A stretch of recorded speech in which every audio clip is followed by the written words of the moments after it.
안녕하십니까. 에듀윌 유통관리사 7일 완성에서 6일째 뒷부분 보겠습니다.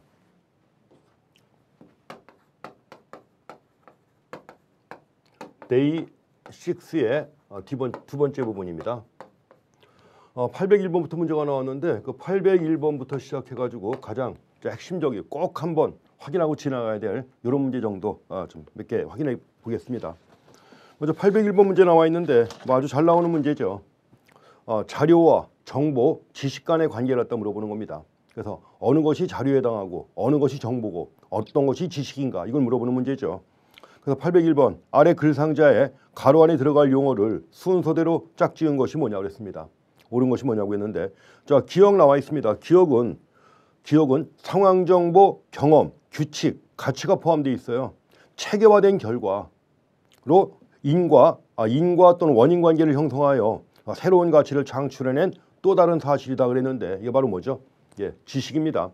여기 체계화된 결과라고 되어 있죠.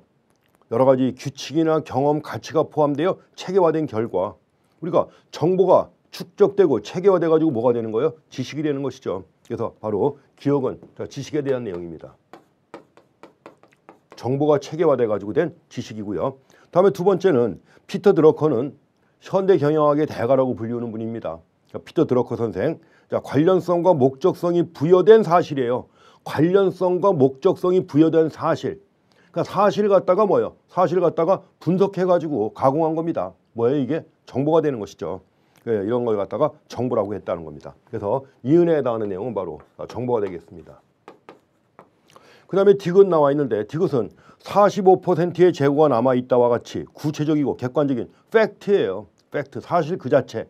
사실 그 자체는 뭡니까? 이게 데이터, 자료가 되는 것이죠. 그래서 디귿에 해당하는 내용은 바로 자료인데 여기는 데이터라고 나와 있습니다. 데이터가 되는 것이죠.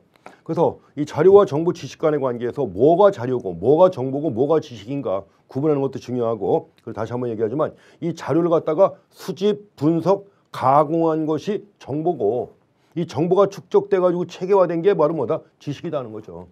그러고 나서 지식을 또 여러 가지로 구분하는데 이런 내용들이 가장 많이 언급되는 내용입니다.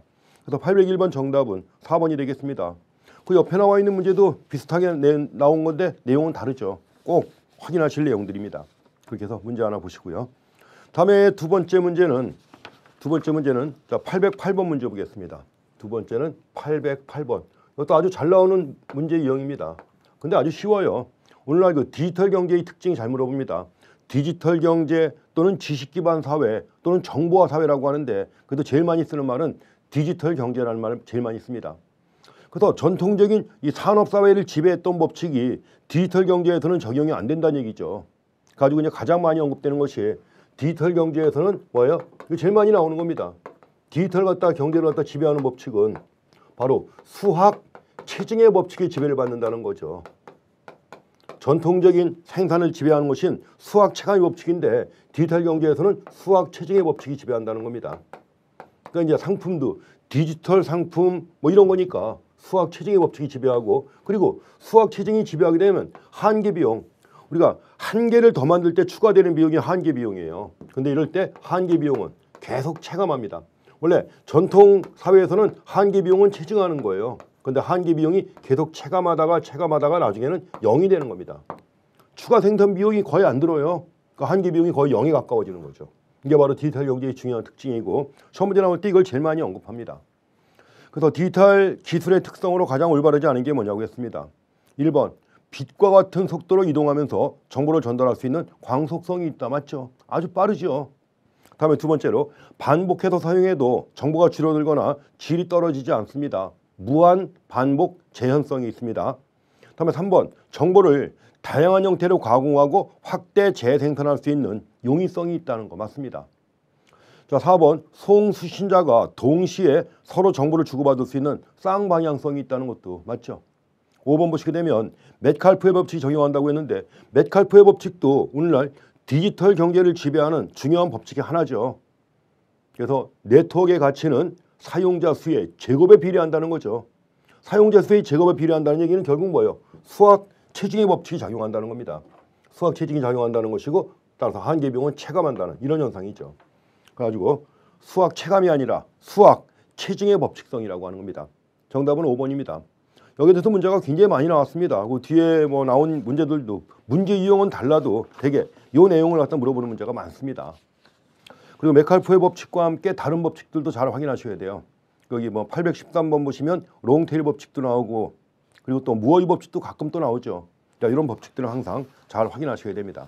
그래서 자, 그런 내용들 한번 체크해 보시고요. 자, 다음에 보실 내용은 우리가 정보를 가지고 가장 중요하게 활용하는 게 의사결정에 정보가 필요하죠.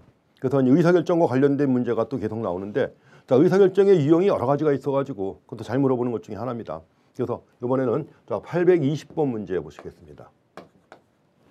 820번 문제는 자, 피라미드와 같은 전형적인 조직구조. 조직구조가 되게 피라미드형 아닙니까? 피라미드형이고 저 의사결정과 관련해서 가장 상위에 있는 게 전략적. 그 다음에 그 아래에 있는 것이 바로 뭐예요? 전술적. 근데 전술이라는 말 대신에 군사 용어이기 때문에 관리라는 말 많이 쓰기도 하죠. 가장 아래에 있는 게 뭐예요? 아퍼레이션이죠. 아퍼레이션인데 이걸 갖다가 운영이라고도 번역을 하고 또 업무라고도 번역을 합니다. 그래서 의사결정도 계층이 있어요.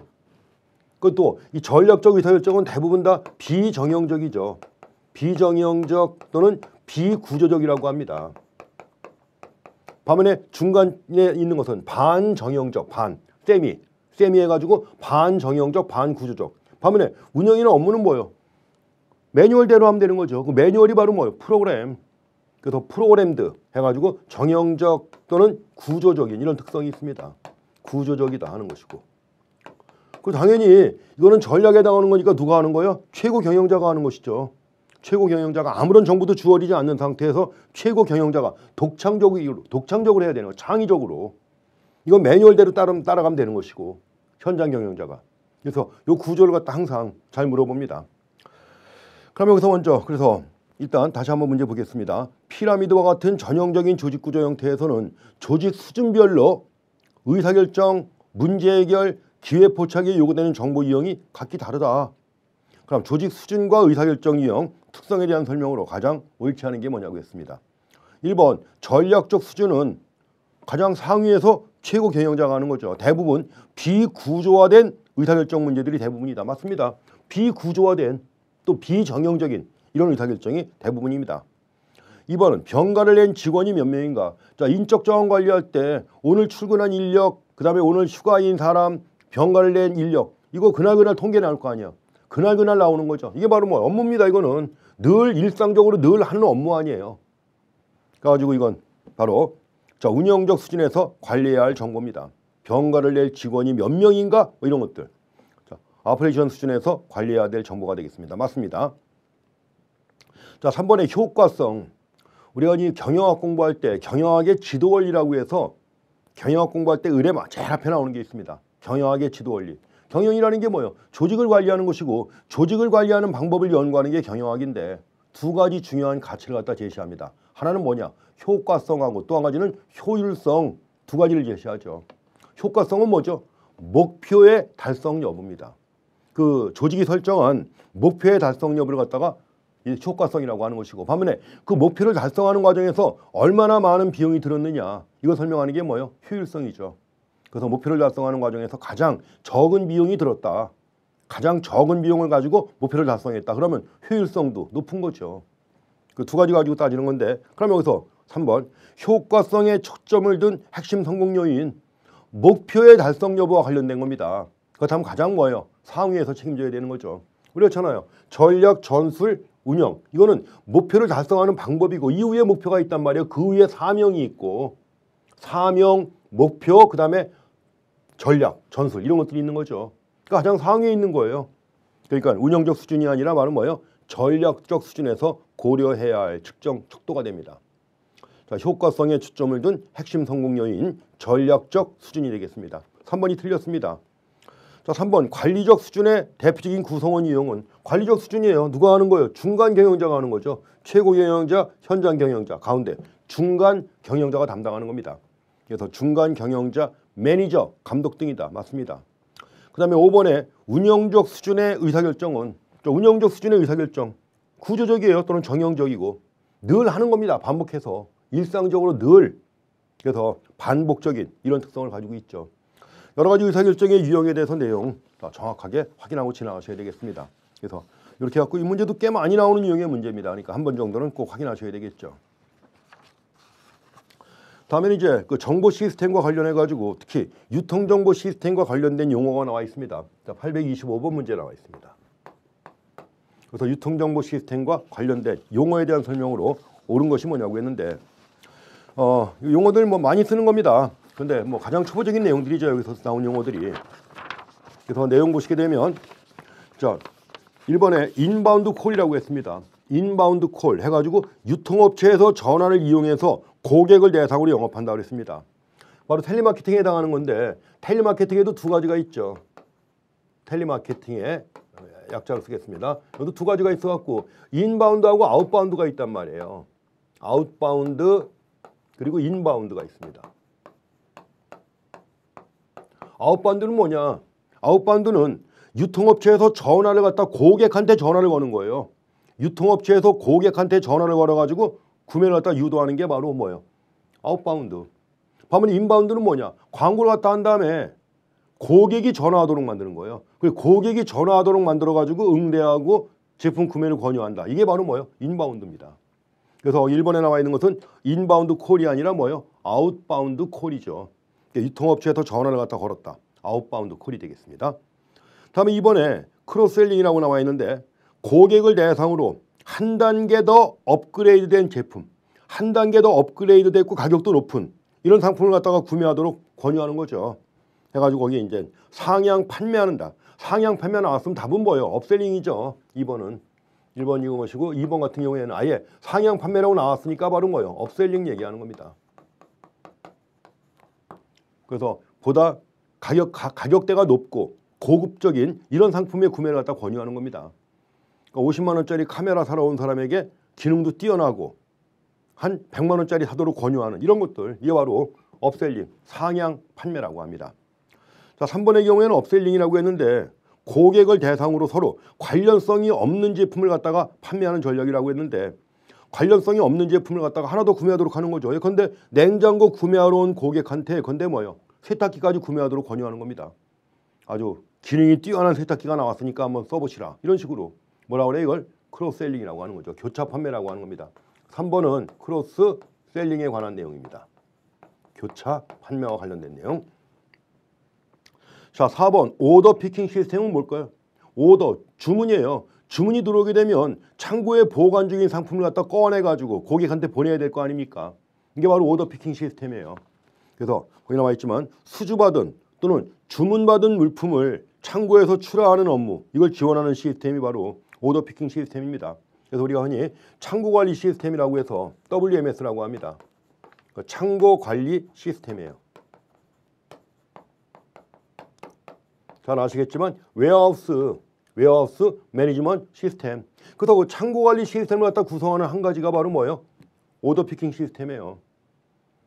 포장하고 꺼내고 분류하고 포장하는 시스템들 다 여기 포함되는 겁니다. 가지고 여기에 나가는 것이 바로 오더 피킹 시스템 해가지고 원래 약자 쓰기도 합니다. 오더 피킹 시스템 해가지고 OPS라는 약자 쓰기도 해요. 자, 4번 맞습니다. 5번 자 쇼루밍, 역쇼루밍 이거 요새 잘 나와요. 특히 이제 최근에 많이 강조가 되는 게 옴니 채널 아닙니까?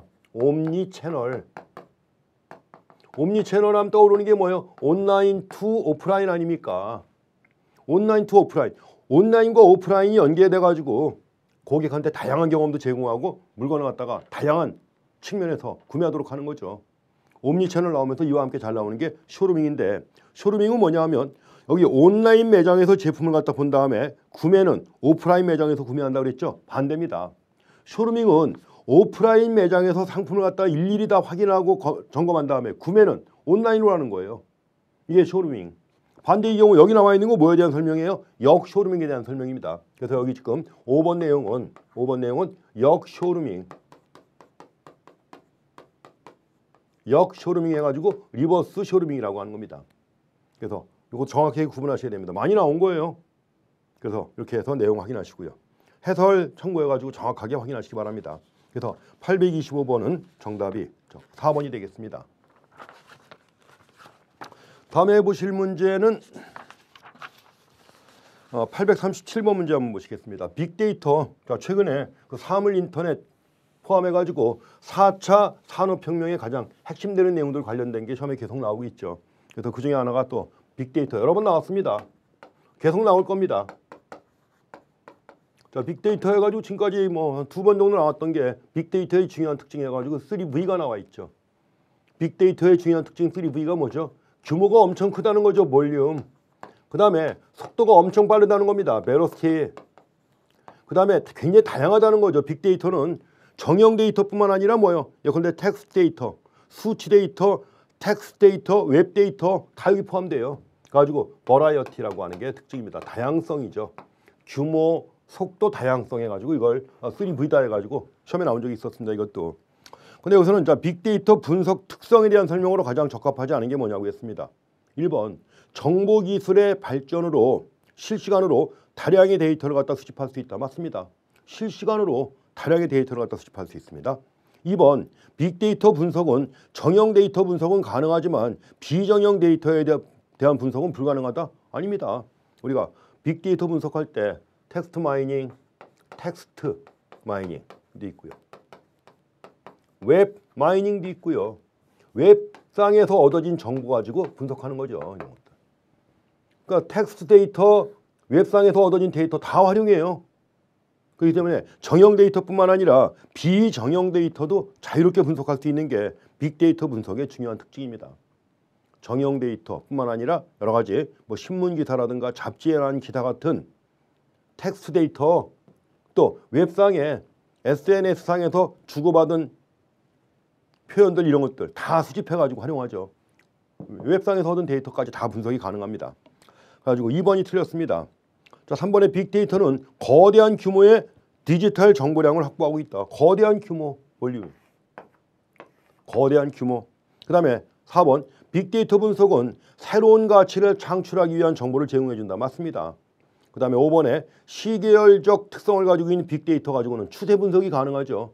그 여러 기간에 걸친 데이터가 있다면 추세가 어떻게 변화되고 있는지 파악할 수 있죠. 그래서 추세 분석이 가능합니다. 이렇게 갖고 자 837번 문제 2번인데 자 빅데이터 말고도 그 4차 산업혁명 관련된 내용들 사물 인터넷, IoT라든가 또 클라우드 컴퓨팅 있죠.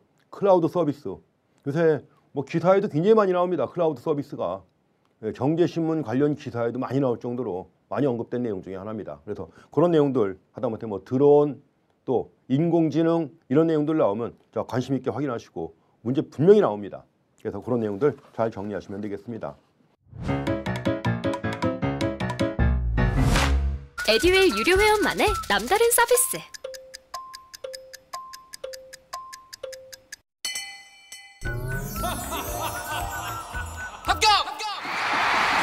합격하고 돈도 받는 혜택. 오직 에듀윌 유료 회원에게만. 에듀윌. 무료 합격! 그 다음에 그 테마 114번에 정보 네트워크 나오는데 여기 비콘이 요새 잘 나오죠. 비콘. 그래서 그냥 한번 그냥 잠깐 보고 지나갈 건데 842번 문제 보시면 비콘에 관한 내용이 벌써 여러 번 나왔습니다. 문제가 842번 해가지고 자 비콘 관련된 문제입니다. 잘 확인하고 지나가셔야 돼요.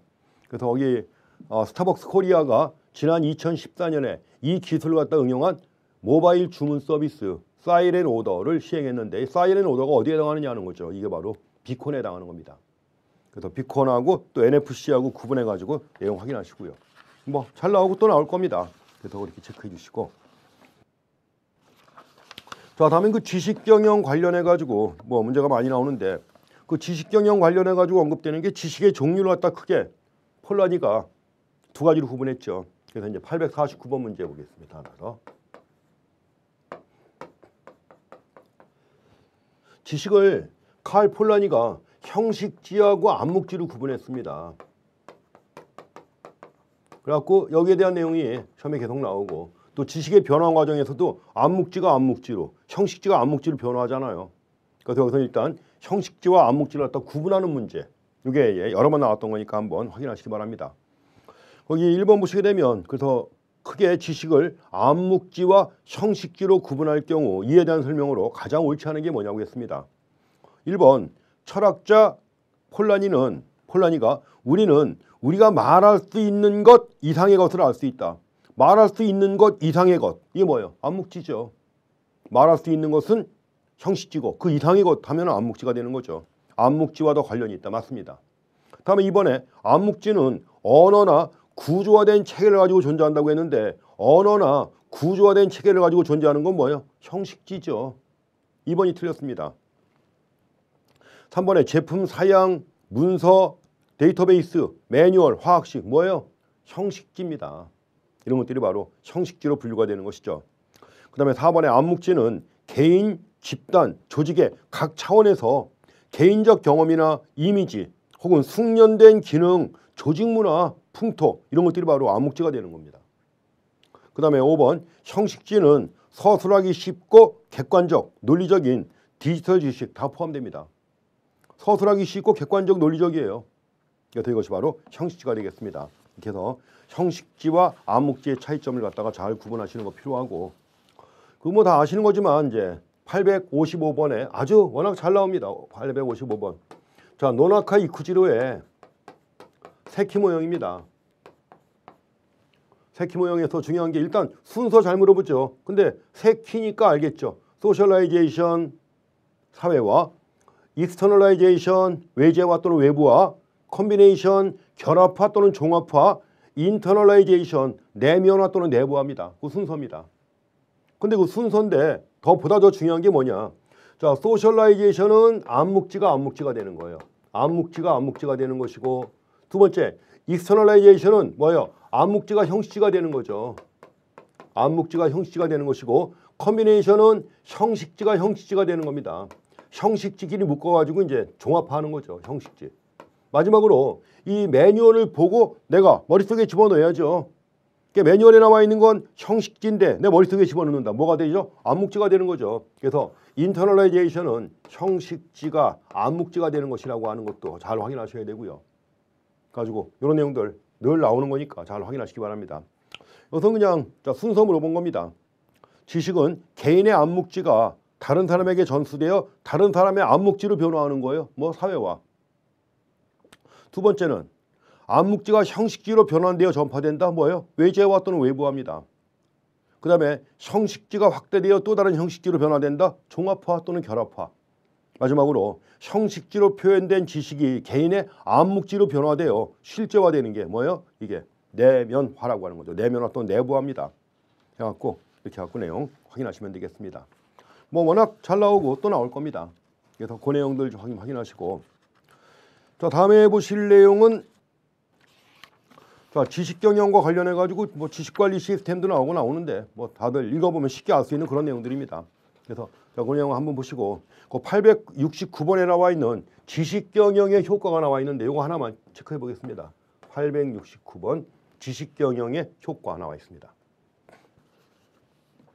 자, 지식경영의 효과 관련해 가지고 가장 옳지 않은 게 뭐냐고 했습니다. 1번 기업은 지식경영을 통해 체계적인 지식 기반을 구축할 수 있다. 맞죠? 체계적인 지식 기반을 구축할 수 있다. 2번 기업은 효율적인 지식 관리를 통해 급변하는 경영 환경에 대한 대처 능력을 배양할 수 있다. 맞습니다. 자, 3번 기업은 지식 경영을 통해 내부 역량을 향상시켜 고객 만족도를 높임으로써 기업 경쟁력을 강화할 수 있다. 맞습니다. 자, 4번 기업은 지식 경영을 활용함으로써 고객과의 관계 유지를 통한 새로운 비즈니스 환경에 적응할 수 있다. 맞죠? 그 다음에 5번 고객과의 관계 증진을 위한 지식 경영을 활용함으로써 매스 마케팅을 실질적으로 구현시킬 수 있다고 했는데 요새 매스 마케팅이 어디 있습니까? 마케팅의 초기 단계에서는 불특정 다수를 대상으로 해가지고 단일 제품을 가지고 팔았잖아요. 이게 바로 뭐 이게 매스 마케팅이죠. 대량 마케팅. 근데 오늘날에는 뭐예요? 오늘날에는 관계 마케팅 또는 맞춤 마케팅이죠. 고객 한 사람 한 사람의 욕구를 갖다 충족시키는 겁니다. 그러니까 커스터마이즈드 마케팅 또는 원투원 마케팅이라고 하잖아요. 그리고 이게 다 뭐예요? 관계 마케팅입니다. 그래서 관계 마케팅, 1대1 마케팅 또는 맞춤 마케팅이라고 하는 거죠. 그래서 지식 경영을 통해서 구현할 수 있는 것은 매스 마케팅이 아니라 뭐예요? 관계 마케팅 또는 맞춤 마케팅이 되는 겁니다. 5번이 틀렸습니다. 아주 쉬운 내용인데 그렇게 해서 하나 체크해 주시고요. 다음에 그 바코드에 대한 내용 나오는데 뭐 바코드 워낙 다양한 문제가 많이 나오고 가장 기본적인 내용 중에 하나입니다. 그래서 쉽게 아실 수 있는 내용인데 자, 몇 개만 보겠습니다. 877번 문제 보시겠습니다. 바코드 마킹과 관련된 거 이게 별거 아닌데 되게 잘 나와요. 877번 해가지고 여기서 나오는 건 소스 마킹과 소스 마킹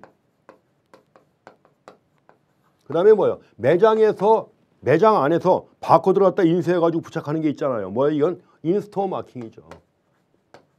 이 두 가지 마킹에 대해서 잘 나와요. 뭐 당연한 얘기입니다. 거기 읽어서 바코드 마킹과 관련된 설명 중에서 가장 옳은 게 뭐냐고 했습니다. 1번에 제조업체가 생산 시점에 바코드를 갖다 인쇄한다. 뭐예요? 소스 마킹이죠. 틀렸고요. 2번 소매상이 자신의 코드를 부여해서 부착한다. 소매점이 매장에서 하는 거예요. 뭐예요? 인스토어 마킹입니다. 3번에 소스 마킹은 생산 시점에서 저렴한 비용으로 바코드 부착이 가능하다. 그냥 포장지 인쇄할 때 같이 인쇄가 되는 거예요. 추가 비용이 안 들지요. 어차피 인쇄할 때 같이 인쇄하는 거니까. 3번이 맞습니다. 4번 업체 간에 표준화가 돼 있다. 전 세계적으로 표준화되어 있는 건 뭐예요? 소스 마킹이죠. 전 세계적으로 표준화되어 있습니다. 그래서 이제 GS1 인터내셔널에 의해서 전 세계적으로 표준화되어 있는 게 이거죠. 반면에 인스토어 마킹은 뭐예요? 매장마다 다 달라요. 업체마다 다 다른 표준을 사용하기 때문에 매장마다 다 다른 겁니다. 그래서 여기 업체 간 표준화가 되어 있다고 하면 소스 마킹. 그 다음에 동일 상품에 동일한 코드가 지정된다고 하면 역시 뭐예요? 소스 마킹이죠. 예, 4번, 5번 다 틀렸습니다. 뭐 별거 아닌데 그렇게 잘 내요 이거를. 물론 다른 바코드 관련된 다른 내용들도 굉장히 잘 나옵니다만 이것도 내용 그렇게 한번 체크해 보시기 바랍니다. 거기 뭐 바코드, 기타 QR코드 관련된 문제들 계속 나오고 있기 때문에 여기 문제가 여러 문제 나왔는데 내용 한번 읽어보시고요. 888번 문제 하나 보겠습니다. 888번 문제도 이게 EPC가 관련된 건데 특히 EPC도 최근에 RFID가 활용되면서 많이 나오죠. EPC 전자 상품 코드죠. 일렉트로닉 프로덕트 코드인데 이 코드가 어디에 입력되는 거예요? 이게 RFID 태그에 입력이 되는 거예요. 이게 RFID 태그에.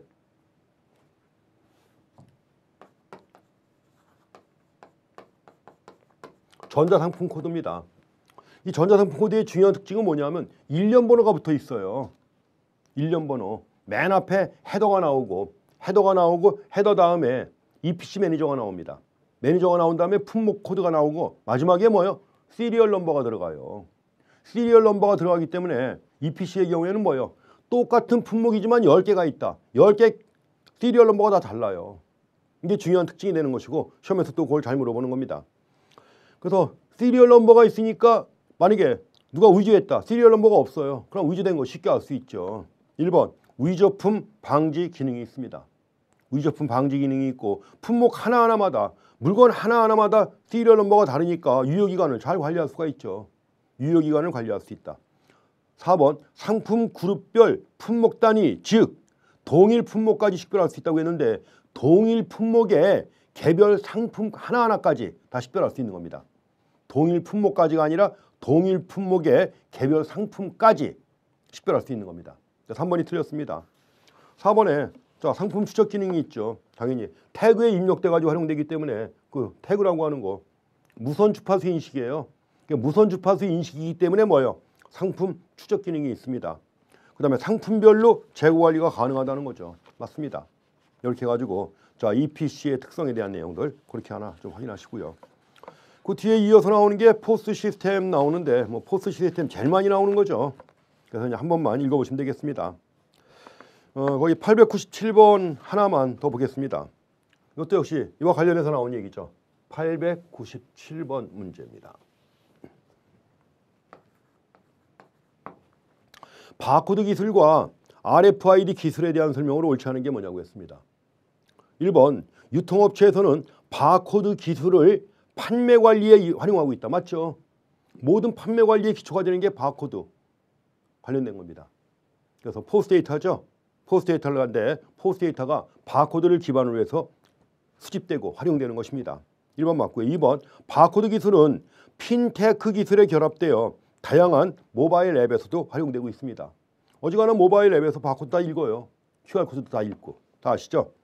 그 다음에 3번 바코드 기술. 지금까지는 바코드가 중심이었는데 이걸 대체할 기술이 뭐죠? RFID 기술입니다.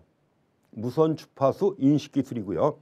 자, 4번 RFID 기술은 바코드에 비해 구축 비용이 저렴하다? 아닙니다. 바코드는 돈이 거의 안 들어요.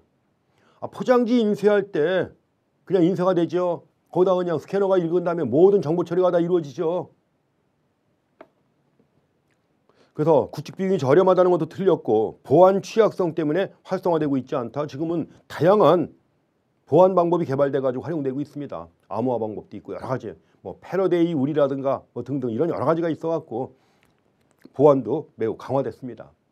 4번 틀렸습니다. 구축 비용은 많이 들고 보안 취약성 문제가 거의 대부분 해결됐다는 거죠. 그 다음에 RFID 기술은 단품 관리에 활용될 수 있다. 맞습니다. 단품, 품목 하나하나 관리가 가능하죠. 시리얼 넘버가 있기 때문에 가능합니다. 그래가지고 5번 맞고요.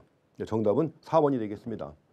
자, 이 통정보 중에서 앞부분 그래서 이제 100문제 중에서 추려가지고 한번 문제 살펴봤습니다. 이런 문제들 나옵니다. 그리고 이제 가장 핵심적으로 늘 반복되는 것이기 때문에 여기 나온 문제만 잘 이해하셔도 뭐요? 아주 쉽게 합격하실 수 있는 겁니다. 그래서 문제 다 풀어보시고 확인하시면 되겠습니다. 이번 시간 여기까지 하겠습니다. 자, 수고했습니다.